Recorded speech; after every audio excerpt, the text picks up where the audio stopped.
Welcome to Witches in Yoga Pants, your cozy corner of the cosmos where modern magic meets everyday life. We're here to explore magic, mindfulness, and personal growth with a grounded, no-fluff vibe. Whether you're into moon rituals, tarot spreads, or just trying to survive Mercury retrograde, you are in the right place. So get ready to disrupt some old patterns, explore what it means to reclaim your power, and remember who you really are. So pull up your yoga mat, light a candle, and let's get into it. Welcome back. I'm really glad you're here. Today, we're talking about something that touches every area of our lives. Whether we're realizing it or not, it influences our relationships, our self-worth, our ability to trust ourselves, and the way we handle conflict. It impacts the way we express emotions and even the way we move through the world spiritually. We're talking about emotional nurturing in childhood. Specifically, why those early years matter so much, how our experiences shape us, and how understanding these experiences can help us better understand ourselves today. Now, before we go any further, I want to say something I think is really important. Most parents are doing the best they can with the tools, awareness, support, and understanding they have available at the time. And if you've listened to this podcast for any length of time, you've probably heard me talk about inherited patterns, generational conditioning, and the way we unknowingly pass things down from one generation to the next. Our parents were once children too. They were shaped by their experiences, their families, their environments, and the messages they received about emotions, relationships, and self-worth.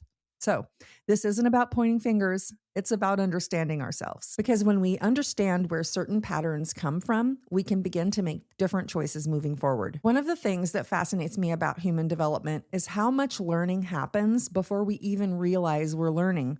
Most psychologists agree that the first 7 years of life are incredibly important. During these early years, a child's brain is developing rapidly.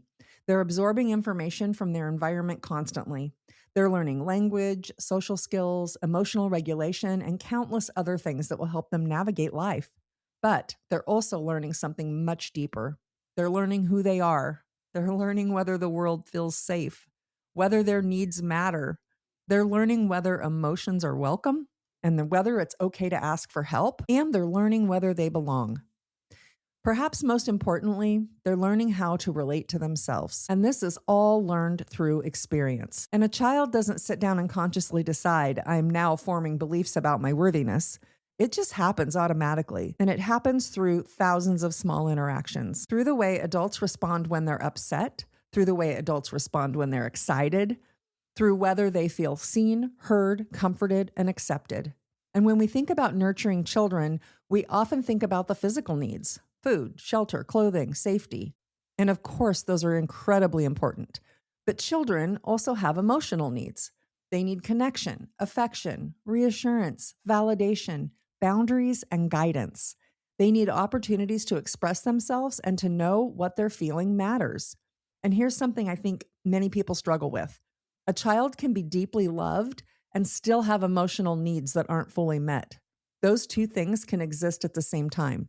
Parents can love their children with every fiber of their being and still miss things. They can be stressed, overwhelmed, exhausted, maybe working multiple jobs, managing their own trauma, navigating challenges that we may never fully understand. Love and emotional attunement are not always the same thing. Emotional attunement is the ability to notice and respond to a child's emotional experience. It's recognizing when they're scared, hurt, or overwhelmed, and helping them make sense of those experiences. Children don't need perfection. They don't need parents who get it right every single time. What they need is enough consistent emotional support to help them feel safe in their own experience. When a child feels emotionally nurtured, they begin to develop a sense of trust. A trust in themselves, in their relationships. They can trust that their feelings matter, and they can trust that they can navigate challenges and still be okay. But when emotional needs are consistently overlooked, dismissed, criticized, or misunderstood, children begin making meaning out of those experiences. And this is where things get interesting, because children are completely dependent on the adults around them. Adults can leave an unhealthy environment. Children can't. Adults can seek therapy. Children can't. Adults can set boundaries. Children can't. Children depend on connection for survival. Because of that, they often adapt themselves rather than risk losing connection. They don't usually conclude that something is wrong with the adults around them. Instead, they conclude that something must be wrong with them. If emotions aren't welcome, they learn to hide. If achievements get praise, they learn to perform. If being helpful gets attention, they'll become caretakers. If staying quiet prevents conflict, they become invisible. If perfection earns approval, they become perfectionists. These adaptations are incredibly intelligent. They're survival strategies. They're the ways children learn to navigate the environment they're in. The problem is that many of these strategies continue operating long after they're needed. The child who learns to keep everyone happy becomes the adult who struggles to say no. The child who learned to be independent becomes the adult who struggles to ask for help. The child who learned that mistakes weren't safe becomes the adult who fears failure. The child who learned that emotions were inconvenient becomes the adult who struggles to understand what they're feeling. And often these patterns become so familiar that we don't even recognize them. They simply feel like our personality. But many of them aren't actually who we are. They're who we learn to be. And I think this is an important distinction because healing isn't necessarily about becoming someone new. It's often about remembering who we were before we learned who we thought we needed to be. This is where the nervous system comes into the conversation because emotional nurturing doesn't just shape beliefs, it shapes our body. When children grow up in emotionally supportive environments, their nervous systems learn that connection is generally safe, that emotions can be felt and expressed, and challenges, they can be worked through. They learn that support is available. But when emotional experiences feel unpredictable, overwhelming, or unsupported, the nervous system may adapt differently. They may learn hypervigilance or people-pleasing. They may learn to constantly scan for danger or to anticipate the needs of everyone else before paying attention to their own needs. And again, these aren't signs that something is wrong with us. They're signs that our system has adapted. The beautiful thing is that what can be learned can also be relearned. The nervous system can learn safety. The heart can learn trust. And our minds can develop new beliefs. This is where I want to bring human design into the conversation. One of the things I love about human design is that it reminds us that all humans aren't wired the same way. What feels nurturing to one child might not feel nurturing to another. Some children need more independence. Some need verbal affirmation. Some may need physical affection. Some need more time to process. Some need recognition. Every child experiences the world differently. Let's talk about the emotional solar plexus. For those with a defined emotional solar plexus, emotions are part of their natural design. They're designed to experience emotional waves. They're not meant to feel exactly the same way every day. Their emotions naturally rise and fall, and there are highs and lows. There are periods somewhere in between as well. Nothing necessarily causes these shifts. They're simply part of how emotional energy moves through them.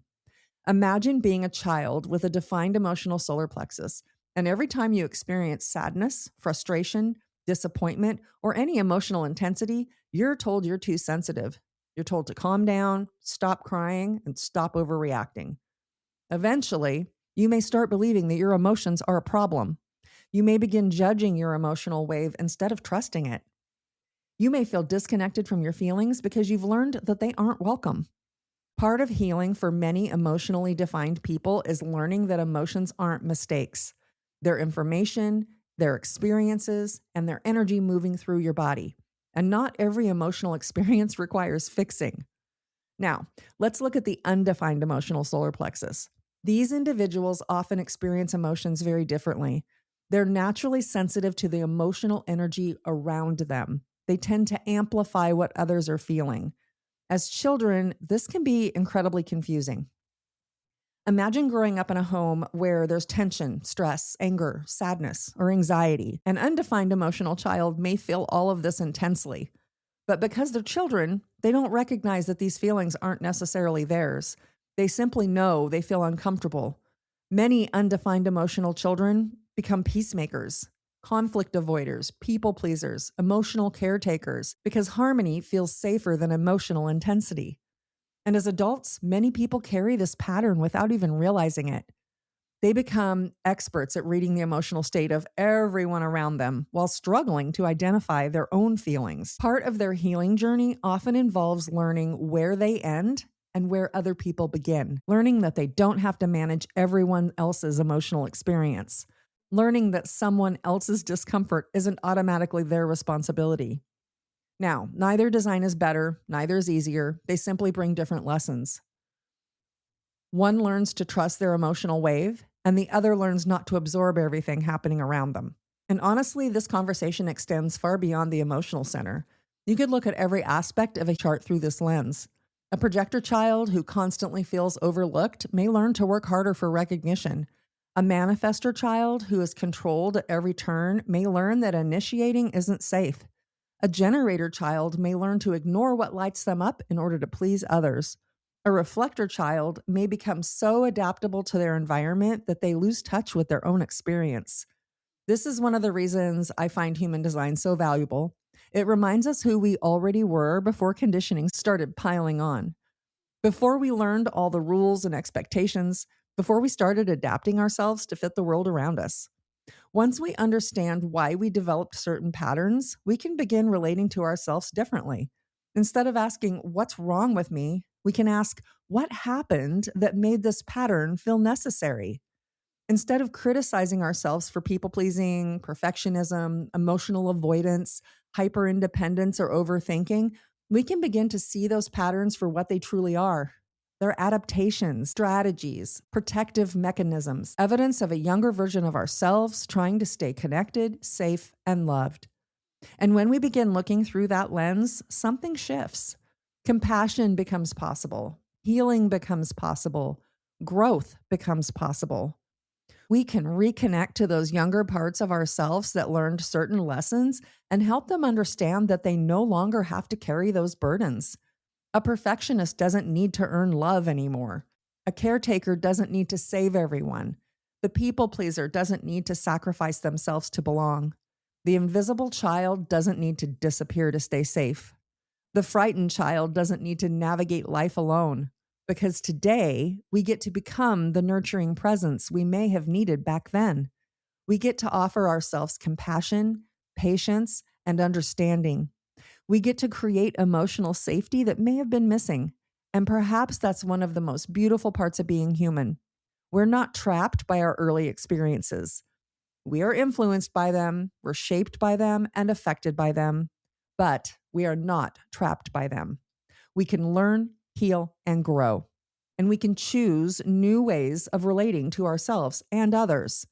So, as you move through your week, I invite you to become curious. Notice the patterns that show up. Notice the beliefs that feel automatic. Notice the moments where you react more strongly than a situation seems to call for. And instead of judging yourself, simply ask, what might a younger version of me learned here? You may be surprised by what you discover. Until next time, be gentle with the child you once were, honor the wisdom in the ways you learn to adapt, and remember that healing often begins with understanding yourself a little more deeply. Take what you've heard today even further by joining my newsletter community. Each week, you'll receive journal prompts and reflections connected to the episode that are designed to guide you in bringing these conversations off the podcast and into your own journey. Let's keep going deeper together. The link is waiting for you below.